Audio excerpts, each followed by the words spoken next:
Let's move on to main topic number 2. And our second main topic is actually, hey, the Comic-Con is going on. San Diego Comic-Con is going on. And, well, that means there's a lot of announcements. Now, don't worry, I'm not going to be doing like daily Comic-Con updates, but I thought this was interesting enough that I would talk about it on my channel. Now, just to let you know, I recently showed you some money I was making on Amazon, my Amazon seller account, and I'm also making money on Mercari and eBay. And one of the things that I've been selling quite a bit of is Shaman King graphic novels. I had the entire 32-page series of, it's not 32-page, 32 books collection of Shaman King by Viz Media. Now, this series was one of the premier titles of Shonen Jump, which was a magazine in America at the time, which is now turned into a digital app, which, by the way, if you like reading comics, it's $2 a month, and you have an abundance of manga you can read. It is truly a great deal. It's digital done right. Well, there's going to be a new Shaman King anime coming out next year, a reboot, if you will. And I had noticed that the Shaman King license had expired with Viz Media. Kodansha USA now owned it. And so I realized, it's probably just a matter of time before we get a re-release, a proper re-release with like the true ending and everything. So I've been selling these books, some as high as $200 a piece, but $50 to $80 is the average I've been selling those Shaman King books. In fact, I even saw someone on Mercari selling like the first 15 books for $100. I bought them and I've already made like $60 back.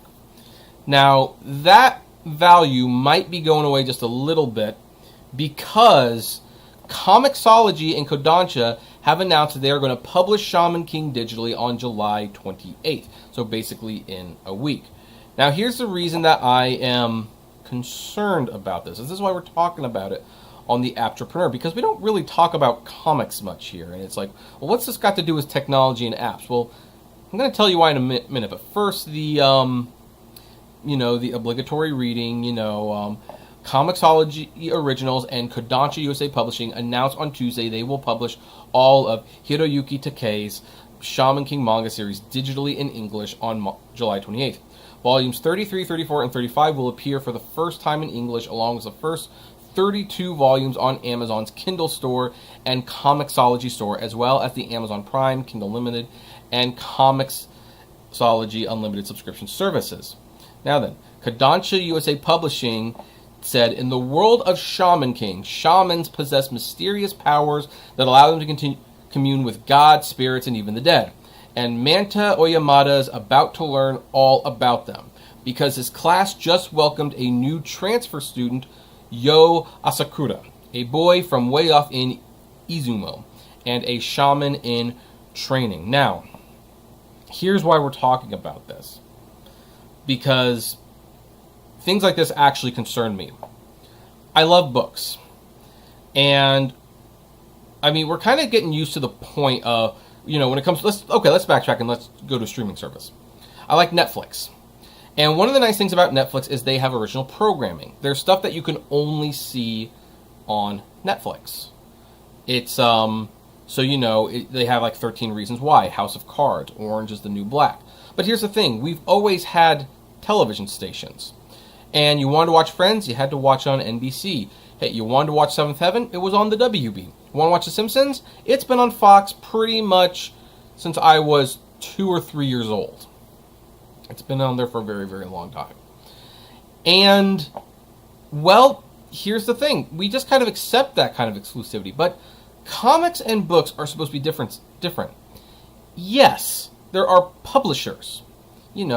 Penguin Books. You have Random House. You have Hyperion. You have different book publishers, but there's nothing stopping you from buying that book and just reading it. You're buying it from a publisher.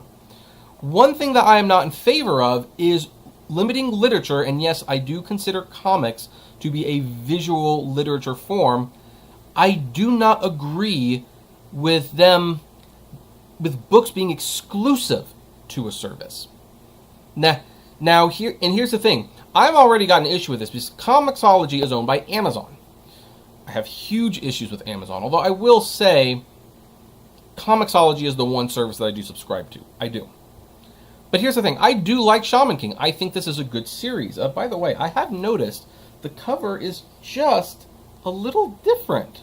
It's just a little different. Huh, interesting. Anyway, and so I want a lot of people to read this. And look, if this was going to be going to print, I could understand the series being exclusive digitally to a service. But I get really concerned when we're starting to talk about, like, hey, we've got this piece of literature, and yeah, it's a comic, but whatever, it's still literature, it's reading, and it's not being released in a book form. And in fact, it is being exclusive published to a service. I don't like the idea of that. I mean, what happens if Stephen King has like a new book coming out? And I like reading Stephen King. And someone says, hey, we'll give you this much money to make it exclusive to the Nook. Or we'll give you this much to make it exclusive to Kobo. If you don't have a Kobo or Nook device, or you don't buy your books from them, you have to sign up for that service. Now, you know, granted, with tablets, it's a lot easier. I mean, on my Surface, I can have the Kindle app, the Kobo app, and the Nook app. So maybe it's not that big of a deal in the long run. I do acknowledge that. But I don't like the idea that Amazon is buying an exclusive right to something. I think there should be at least a print version that can be released so that people who do not want to get into the Kindle ecosystem can read Shaman King if they want to. And if this is a success, I could easily see, like, Viz Media, for example, saying, like, hey, you know what, we're not publishing those Dragon Ball books anymore. You got to subscribe to the Shonen Jump digital app to read them. It seems like the world is a terrible place when you deprive people of the opportunity to read things. It's like when libraries remove books from the schools because they don't think 1984 is appropriate for kids, or The Catcher in the Rye. When you start removing books and reading and people's accessibility to that stuff, I think that creates some major cultural problems. Shaman King may just be a manga. It's not even one of the best manga out there, I'll admit. I'm afraid, though, that this will set a precedent if successful. If a bunch of people sign up for ComiXology or Amazon Prime on the basis that they want to read Shaman King and finally read the true ending that has eluded U.S. readers for years, what if this experiment succeeds? You could start to see Amazon, Barnes & Noble, Kobo, all these companies that have a digital footprint with the book industry to start buying up exclusive rights, and maybe not even just to comics. Maybe they will court Stephen King. Hey, Stephen King, your next book, we want exclusive for our device. Hey, J.K. Rowling, that Cormorant Strike series is doing pretty well. We want the 5th book to be exclusive to us. And I know some people say that, hey, book publishers do exclusive things all the time. If you go to Barnes & Noble, many best-selling books will have a special edition for Barnes & Noble with a new cover and maybe a little bonus section about the history of the book. That's different. That's just a little bit different. That is giving something extra as an incentive to buy from us instead of from them. This is completely cornering the Shaman King fandom market. Now, there is a chance that there will be a physical book at some point, because I have read many manga series on the Crunchyroll manga app and all these things that eventually did get physical releases. They just started out exclusive digitally, and I do believe that once the anime for I made a little mistake there, for Shaman King comes out, I believe that there will be a second opportunity to put this into book form. I just don't like the idea of basically Amazon holding the keys. Like, I would not want just one publisher, well, not even publisher, but like one company where it's like you have to have our device and an account with us to read the works of Charles Dickens or Jane Austen.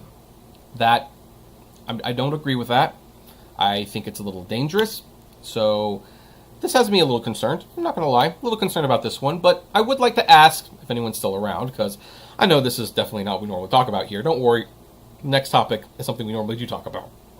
What do you think about this? Do you have an issue with companies like Amazon and Barnes & Noble buying titles to be exclusive for their digital platforms? Or do you take very big issue with that? And do you agree with any of my assessments? I would love to know. Comment below, like, favorite, share, subscribe, and as always, flame responsibly.